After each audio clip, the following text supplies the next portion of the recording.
Laçın, Kəlbəcər, Ağdam, Füzuli, Cəbrayıl, Zəngilan və Xocavənddə daha bir qrup şəxs üçün kiçik bizneslər qurulub. Əmək və Əhalinin Sosial Müdafiəsi Nazirliyinin tabeliyində Dövlət Məşğulluq Agentliyi işğaldan azad edilən ərazilərdə özünü məşğulluq proqramının icrasını davam etdirir. Proqram çərçivəsində bir qrup şəxsə kiçik dərzi sexi, qadın gözəllik salonu, avtoelektrik xidmətləri, avtotəmizləmə xidmətləri, broiler inqubatoru, poliqrafiya xidmətləri və özünə xidmət avtoyuma zərfləri üzrə avadanlıqlar təqdim edilib. Verilən aktivlər hesabına onlar kiçik ailə biznesləri yaradıblar. Proqram iştirakçıları özünü məşğulluq proqramı çərçivəsində qurduqları təsərrüfatlarını genişləndirməyə səy göstərəcəklərini bildiriblər.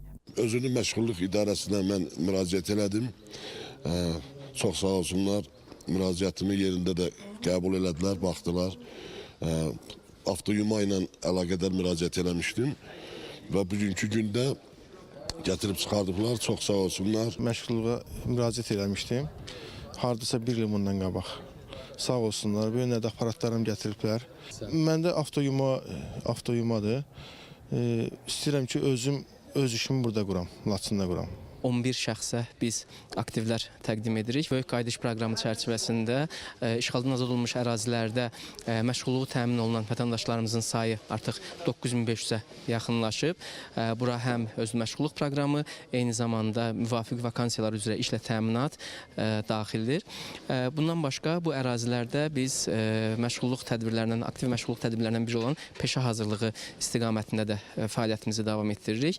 Bu günə qədər böyük qayıdış sakinlərindən 430 nəfərdən artıq şəxs peşə hazırlığı proqramına cəlb olunub və müxtəlif əmək bazarının tələbi olan müxtəlif peşələr üzrə öz hazırlıqlarını keçiriblər. Və onların da daha sonra peşə hazırlığı kursunu bitirdikdən sonra məşğulluqlarına dəstək istiqamətində iş aparılır. Qeyd edək ki, böyük qayıdış proqramı üzrə doğma yurdlarına qayıdan sakinlərdən artıq 818 şəxs üçün özünə məşğulluq proqramı çərçivəsində ailə təsərrüfatları qurulub.